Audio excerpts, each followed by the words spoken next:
Good morning friends, আমি মিতালি চলে এসেছি আপনাদের সামনে সকালের ব্রেকফাস্টের রান্নাবান্না নিয়ে।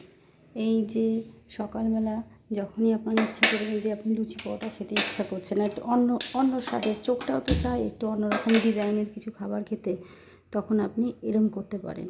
আমি আপনাদেরকে বলে দিচ্ছি।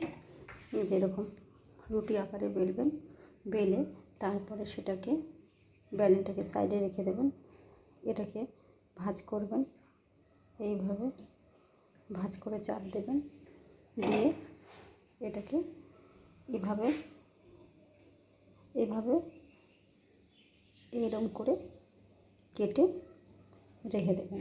তার ফলে কি হলো, এই দেখুন আমি একটা ভাজিয়ে একটা ভেজে রেখেছি। এই যে দারুণ একটা শেপ হয়েছে, এটা যদি দেখছেন ভিতরে কাঁচা আছে, তাহলে এটাকে এরকম করে এইভাবে দাঁড় করিয়ে দেবেন।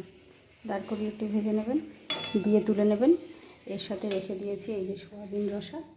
ছেলে এখন পড়তে গেছে, একটু নতুন আইটেমের ডিজাইনের খাবার থাকলে একটু খুশি হয়, কিন্তু ওকে বলি বারবার যে এত তেল পাউটা খাবি না বাবু, শোনেই না। কি বলবো, ও নাকি আবার যোগা করতো, জিম করতো, একদম শুনছেন না এখন।